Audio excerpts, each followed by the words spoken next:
ready for a deep dive into like a whole different side of Santa Claus. Definitely different. We're diving into Through Santa's Eyes this time. Yeah, by Coz Green. By Coz Green. And this is not your average Christmas story. No, not at all. This is really kind of a fascinating look, I think, at what it means to like become Santa, not just believe in Santa. Right. And I think we often think about Santa through like a child's eyes, right? It's about the presents and the magic and all of that. Yeah. And this really is like, what does it mean to embody that giving spirit all year round? Exactly. Yeah. It's more about transformation than like tinsel. Totally. And we've got excerpts from Green's memoir. Yes. We've got even a peek into his organization's mission. That's right. But before we even get into all of that, let's set the stage a little bit. Yeah. So Green starts out his story really longing for this like happy family life that he didn't have growing up. He talks about his own parents and their relationship as being really tumultuous, which is like a stark contrast to the family next door, the Haas family, and the warmth that they had. And that detail about the Haas birthday chair always gets me. Oh, yeah. It's just this idea of like being seen and valued, and he just like craved that. Absolutely. And that's what he finds when he creates his own family. He gets married, has his 2 kids, Megan and Ben. Right. But then things take a turn. His wife leaves him, and he's just heartbroken, questioning everything. Yeah, talk about a low point, right? Yeah. Like, seriously. Total cynicism. And then the most unexpected thing happens. I know, right? He comes home. Like, who expects this? And there was a full-on Santa suit. Yeah. Like, on his bed. Boots, hat, beard. Everything. The whole 9 yards. And not only that, there's this like meticulously crafted letter. Oh, yeah. Addressed to his kids. Signed by Santa Claus himself. And he just like perfectly captures these little moments too. Like yes. little Megan trying to read the letter. Oh, yeah. Ben's over there trying to put on the spectacles. Yeah, sick bitch. Like it's just those little touches of real life, I think, that really draw you in. It makes it relatable. Yeah. Yeah, for sure. But here's where it gets really interesting. Okay. This Santa is not just delivering presents. He is delivering a life-changing message. Whoa. Like he basically tells straight up, like, you are a good guy. Okay. But you are out of tune. You're operating on this frequency of selfishness. Oh, wow. Talk about tough love. Right from the North Pole. Right from Santa. And this is where Green really starts to unpack this whole idea of what it means to see the world through Santa's eyes. Right.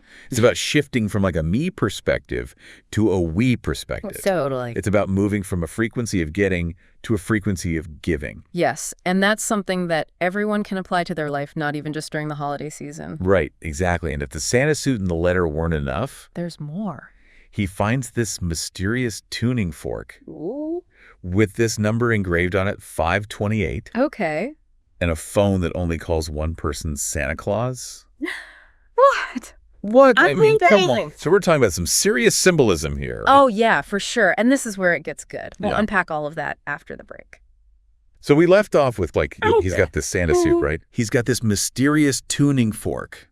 Yeah. And a direct line to Santa. Yeah, basically a bat phone to the North Pole. You'd think he'd be putting in an order for, like, you know, a lifetime supply of cookies. No. Right? Totally. But no, this is where he gets his marching orders.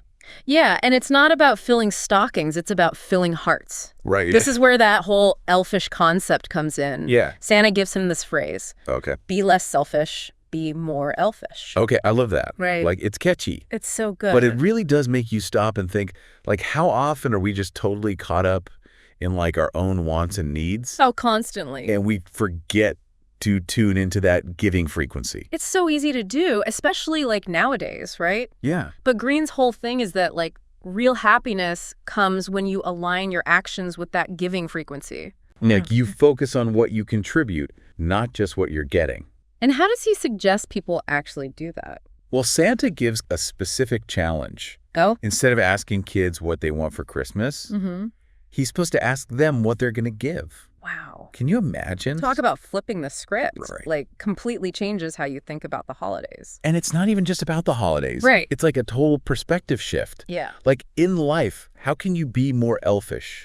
How can you approach every interaction with that generosity and kindness? It's so true, though. It is. It's like we're all just kind of running around. On autopilot. Yeah. Totally. And we get stuck in that selfish frequency without even realizing it. 100%, whether it's like getting frustrated in traffic or, you know, just focusing on what we don't have Yeah. instead of what we do have. It's easy to fall into that trap. Super easy. So is this something that anyone can do? Oh, yeah, absolutely. Like, I don't have to, like, grow a beard and wear a red suit? No, not at all. I mean, Green's not saying we all have to be, like, jolly and wear pointy shoes or anything. Right. It's about, like, making that conscious choice to approach life with an open heart and a willingness to give.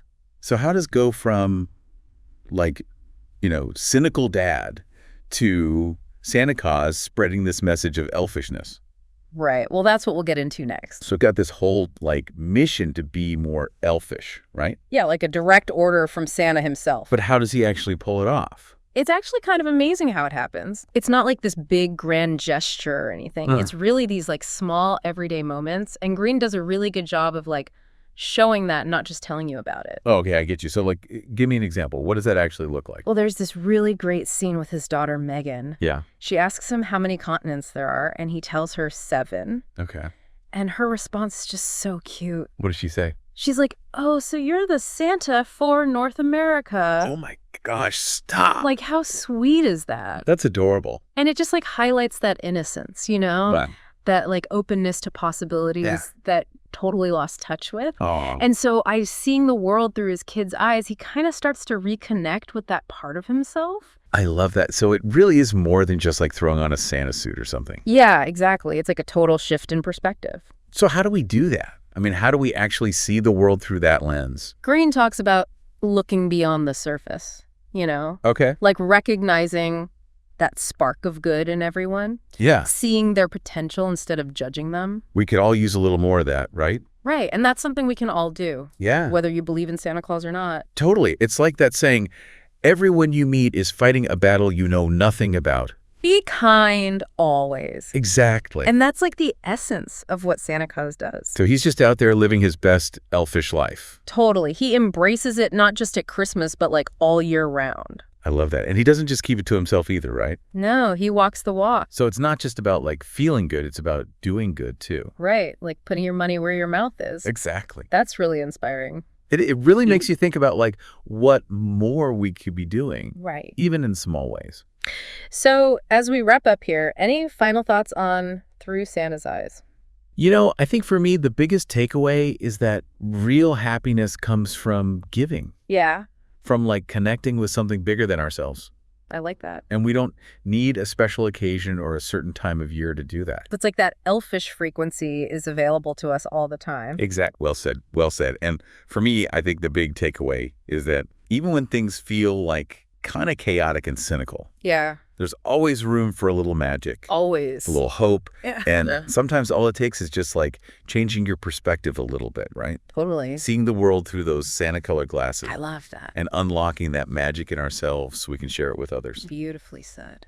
Well, that is it for this deep dive into Through Santa's Eyes. It's been fun. It really has been. Always good to chat with you. Likewise, and to everyone listening out there, thanks for joining us. And remember, be a little more elfish today.